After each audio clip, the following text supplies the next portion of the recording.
Good day, everyone.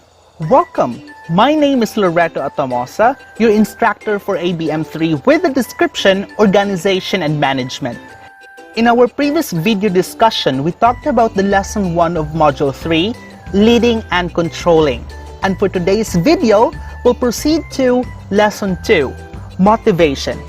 And for today's video discussion, our objective is to define motivation and its function, and to discuss and identify the different theories of motivation. And so in this lesson, you will enjoy learning about the different theories of motivation.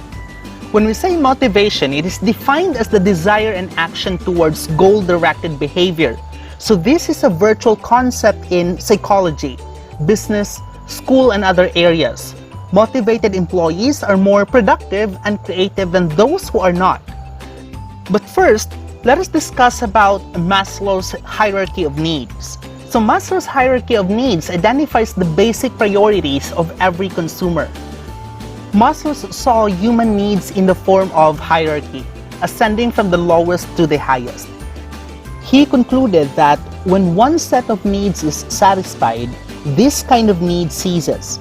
So the basic human needs placed by Maslow in ascending order of importance, like a pyramid, are physiological needs, security or safety needs, social needs, esteem needs, and self-actualization needs. So let us all witness a video presentation prepared to us by Sprout to better understand Maslow's hierarchy of needs. Maslow's hierarchy of needs is a theory in psychology. It argues that there are 5 stages of human needs that motivate our behavior. Abraham Maslow proposed his theory in 1943 after studying what he called exemplary people, such as Albert Einstein or Eleanor Roosevelt. First, there are physiological needs, such as the need to breathe, eat, drink, or sleep. The moment we get enough of that and we feel awake and our bellies are full, we get motivated by the next thing. Now we want safety. We try to earn money, build up resources, and look for shelter that protects us against dangers. Once we are satisfied and feel safe, we have time to think about what we want next. At stage 3, we seek love and belonging. We desire to be close to family and friends, belong to a society, or join a gang. But the moment we feel completely part of a group, we already wish to be a little different than the rest. At stage 4, we look for esteem, self-confidence, and respect from our peers. We want to be someone. If we have money, we buy a fancy watch. If we have a brain, we write or think or work a lot. Motivation to perform and compete is now at its highest. Students, sportsmen, and inventors excel. Neil Armstrong even flew to the moon. Only if we breathe and drink and eat and sleep enough, and we feel safe and part of a group and still special, only then can we reach level 5, self-actualization. Now we can relax, be creative, accept facts for what they are, give back or do whatever we want. No more pressure, unless of course there is trouble below. If you are a leader and believe in the theory, use it. First, make sure everyone has eaten well. Then make them feel safe and help them belong to a group. Once they feel they belong, they are ready to stand out and excel. Thanks for watching. Even if we try to keep it short, each video is quite some work. First, we research and write a script. Then we brainstorm ideas. And after that, we draw the storybook. Then it's recorded, narrated, and finally edited. If you want to support us to make more videos on learning and education, visit patreon.com/sprouts.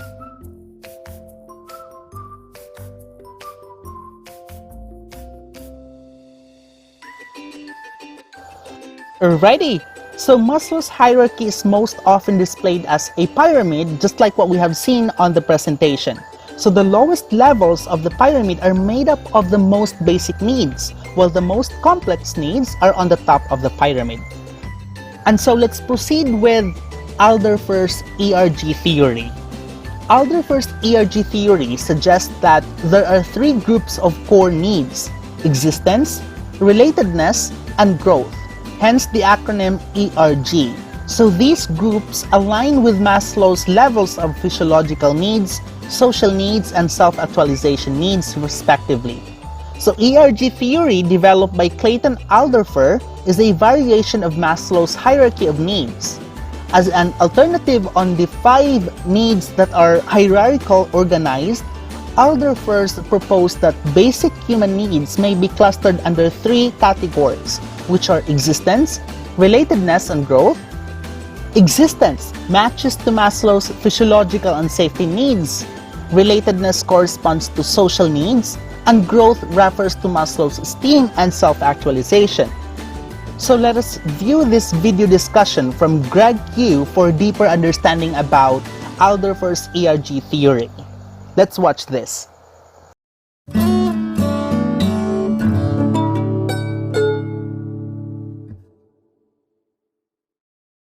The ERG theory, developed by Yale psychologist Clayton Alder, is a historically important need theory of motivation. Let's take a look.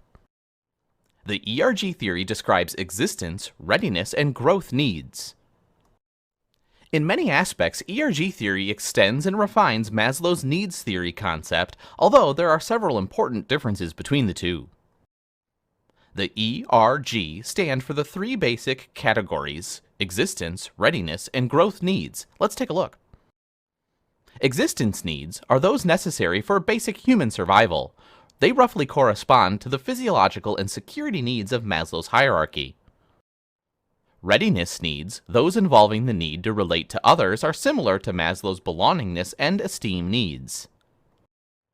Finally, growth needs are analogous to Maslow's needs for self-esteem and self-actualization. In contrast to Maslow's approach, however, ERG theory suggests that more than one kind of need, for example, both readiness and growth needs, may motivate a person at the same time. A more important difference from Maslow's hierarchy is that the ERG theory introduced a satisfaction progression component and a frustration regression component. The satisfaction progression component suggests that after satisfying one category of needs, a person progresses to the next level. The satisfaction progression concept suggests that after satisfying one category of needs, a person progresses to the next level.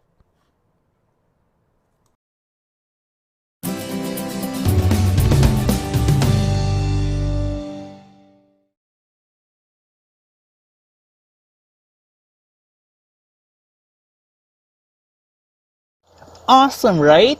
Now let's proceed to Herzberg's two-factor theory. Now the two-factor theory, also known as Herzberg's motivation hygiene theory and dual factor theory, states that there are certain factors in the workplace that cause job satisfaction, while a separate set of factors cause dissatisfaction, all of which act independently of each other. So Frederick Herzberg's approached the question of motivation in different manner. That is by asking individuals what satisfies them on the job and what dissatisfies them.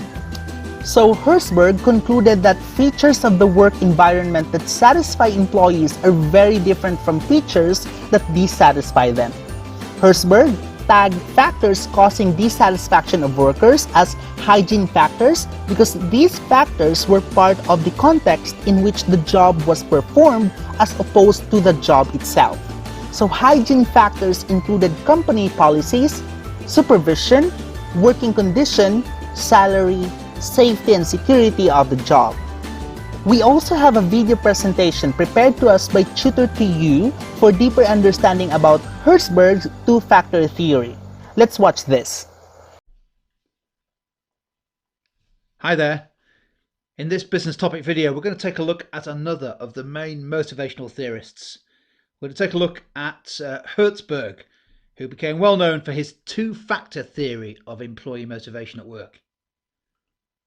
Of course, Herzberg is just one of several well-known motivational theorists that you're likely to cover in your studies, including Taylor and his scientific management and Maslow's hierarchy of needs.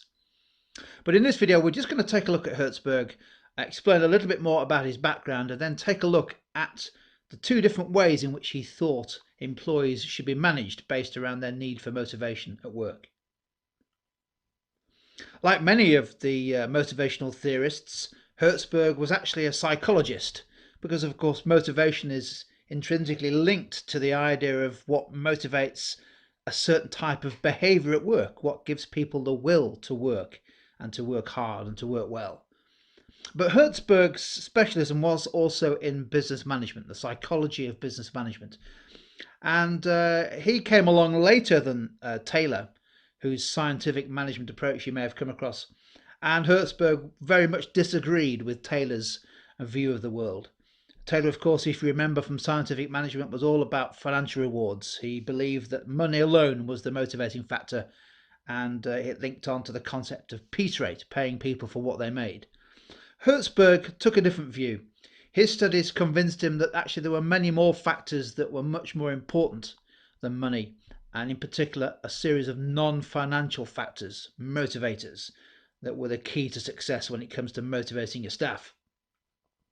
Hertzberg divided his factors into two, hence the name two-factor theory. He identified a series of what he called motivators.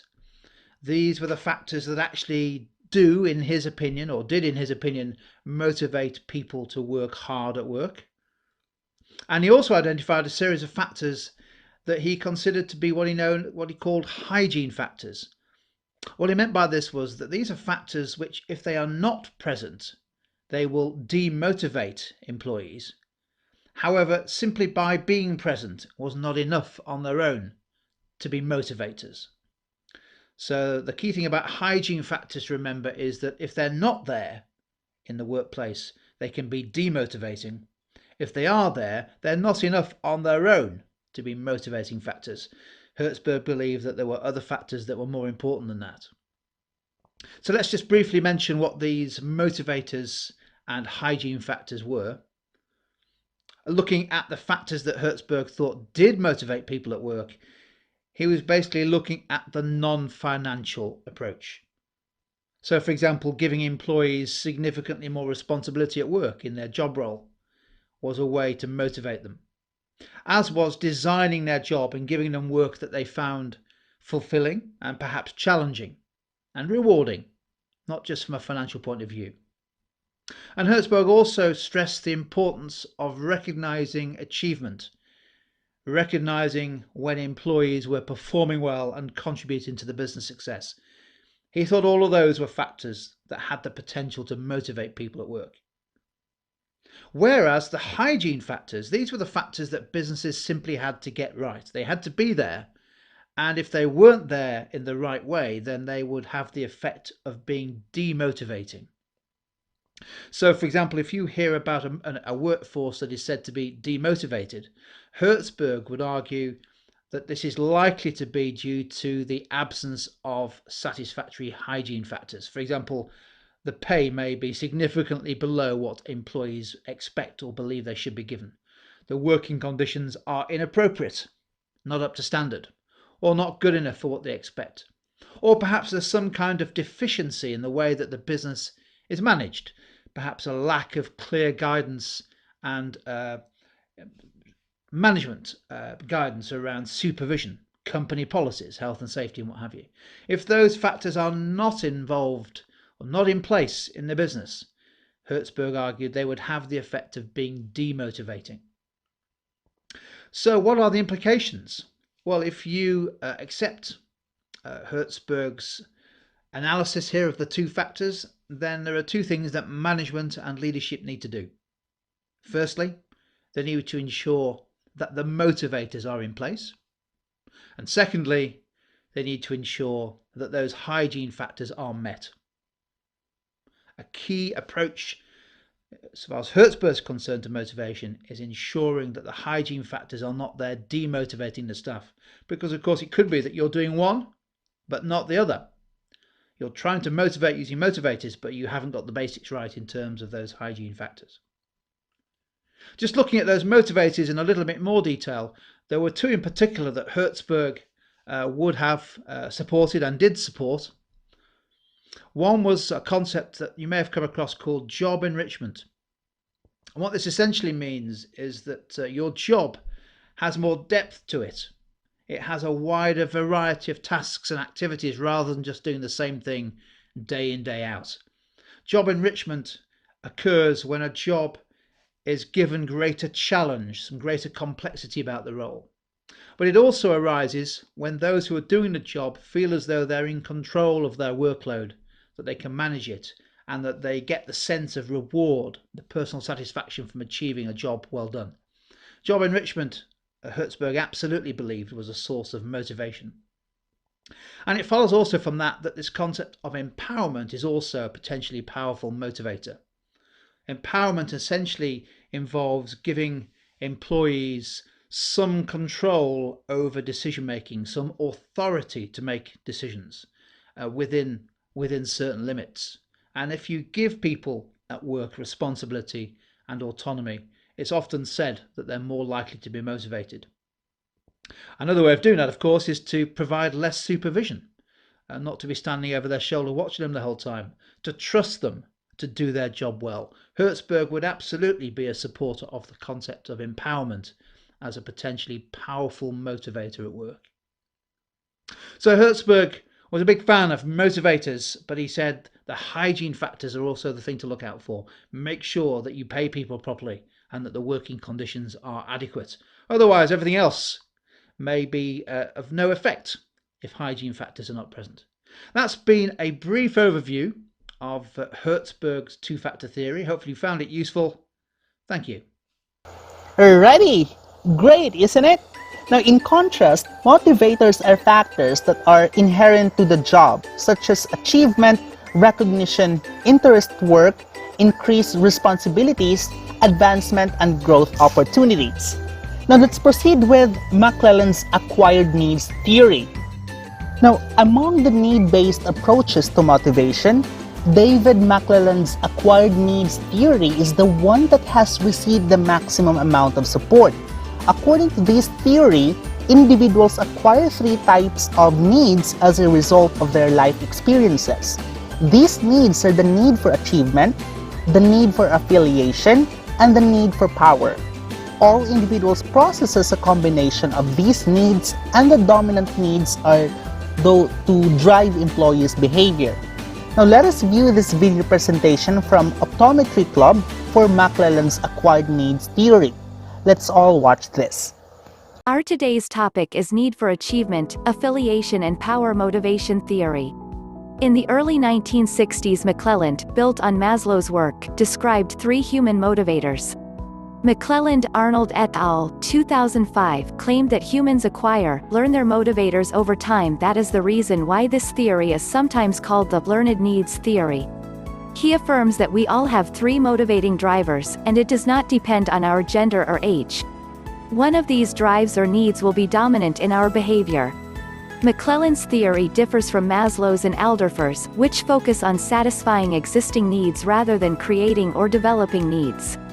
This dominant motivator depends on our culture and life experiences, of course, but the three motivators are permanent. The three motivators are: achievement, a need to accomplish and demonstrate competence or mastery; affiliation, a need for love, belonging and relatedness; power, a need for control over one's own work or the work of others. These learned needs could lead to diversity and variety between employees. More precisely, prioritization and importance of these motivational needs characterizes a person's behavior. As we wrote, although each person has all of these needs to some extent, only one of them tends to motivate an individual at any given time.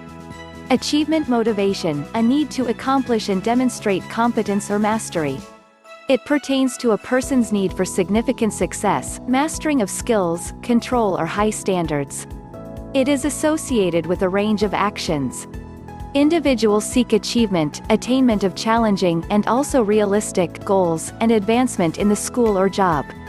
This need is influenced by internal drivers for action, intrinsic motivation, and the pressure used by the prospects of others, extrinsic motivation. Low need for achievement could mean that individuals want to minimize risk of failure, and for this reason people may choose very easy or too difficult tasks, when they cannot avoid failure.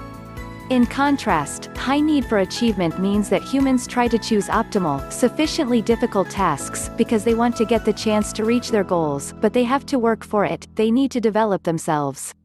Individuals with high need for achievement like to receive regular feedback on their progress and achievements, and often like to work alone, seek challenges and like high degree of independence. Sources of high need for achievement can be praise for success, goal-setting skills, one's own competence and effort to achieve something, and it does not depend only on luck, of course positive feelings and also independence in childhood. McClelland said that training, teaching can increase an individual's need for achievement. For this reason, some have argued that need for achievement is not a need but a value. Affiliation motivation, a need for love, belonging and relatedness. These people have a strong need for friendships and want to belong within a social group, need to be liked and held in popular regard. They are team players, and they may be less effective in leadership positions. High need for affiliation persons have support from those with whom they have regular contact and mostly are involved in warm interpersonal relationships. After or during stressful situation individuals need much more affiliation. In these situations people come together and find security in one another. There are times when individuals want to be with others and at other times to be alone. Affiliation motivation can become increased or decreased. Individuals do not like high risk or uncertainty. Ready? That is amazing, right?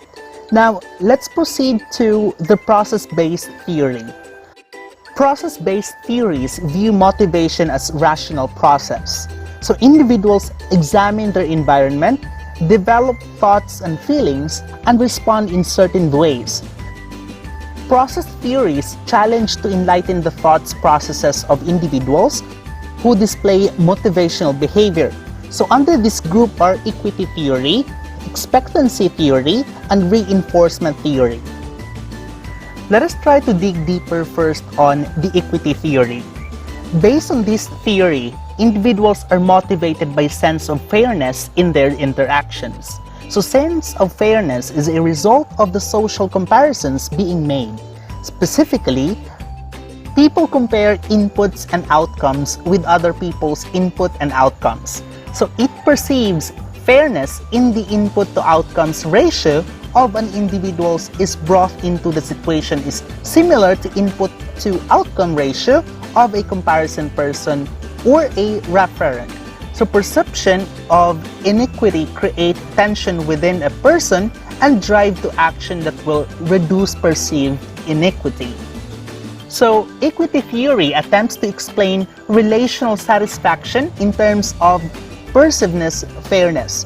That is, people evaluate the extent to which there is fairness or unfair distribution of resources within their interpersonal relationships. So regardless as one of many theories of justice, equity theory was first developed in 1963 by John Stacey Adams. So Adams, as a workplace and behavioral psychologist, asserted that employees seek to maintain equity between what they put into a job and what they receive from it against the perceived inputs and outcomes of others. So equity theory proposes that people value fair treatment, which motivates them to maintain a similar standard of fairness with their co-workers and the organization. Accordingly, equity structure in the workplace is based on the ratio of inputs to outcomes. Now let's proceed with expectancy theory. According to expectancy, individual motivation to put forth more or less effort is determined by a rational calculation in which individuals assesses their situation. So expectancy theory, initially put forward by Victor Vroom at the Yale School of Management, suggests that behavior is motivated by anticipated results or consequences.